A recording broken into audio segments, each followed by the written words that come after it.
by Daryl Slater, NJ Advance Media for NJ.com. As the Jets get ready for the 2018 NFL Draft, in which they could draft Sam Darnold, Josh Rosen, Baker Mayfield, or Josh Allen, they are also beginning their off-season workout program on Monday.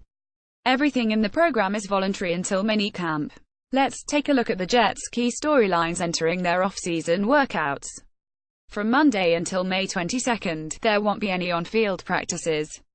Just working out. Here is the Jets' off-season workout schedule. Workouts begin April 16th. Organized team activities, May 22 to 24, May 29 to 31, June 4 to 7. Mandatory minicamp, June 1-2-1-4. Avery Williamson's learning curve. He replaces Demario Davis as the Jets' middle linebacker, so it is critical that Williamson learns not only Todd Bowles' defense but also how to play alongside Darren Lee.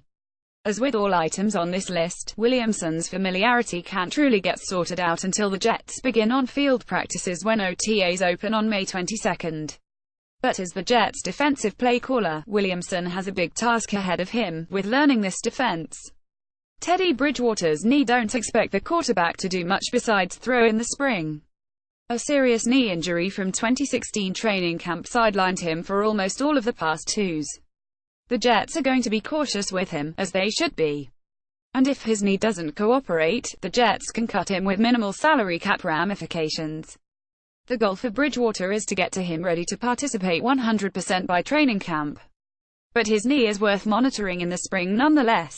Running back situation. Intriguing backfield situation for the Jets, as Isaiah Crowell joins Bilal Powell and Eli McGuire. How will new offensive coordinator Jeremy Bates go about splitting the workload between this trio? Powell has performed well in recent, but he isn't star back. Not that Crowell is, either. Spring practices will give the Jets a chance to feel out the strengths and weaknesses of their running backs, particularly Crowell, the newcomer. Leaders. Emerging spring workouts are a chance for players to learn about each other and develop chemistry. The Jets resigned their most prominent offensive leader, quarterback Josh McCown. But what about the defensive side of things? Can high-priced cornerback Trumaine Johnson become a leader in his first year with the organization? This is one of those nuanced things that is hard to measure coming out of spring practices. Trumaine Johnson gelling with secondary on the field. Johnson will be the Jets' #1 corner. They resigned Morris Claiborne and retained Buster Skrine. Put that trio with the promising safety duo of Jamal Adams and Marcus May, and the Jets could have themselves a pretty darn good secondary. It's up to Johnson to take on a prominent role in the defensive backs room.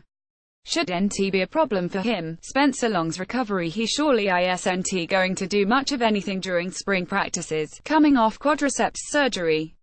As with Bridgewater, the goal is to have him participating by the time training camp begins in late July.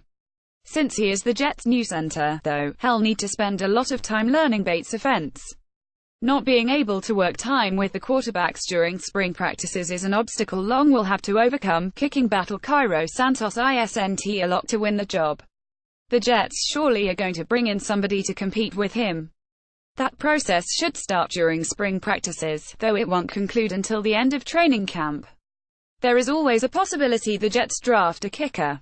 The rookie QB after the Jets draft a quarterback, they're going to put him right out there during spring practices and see what he can do.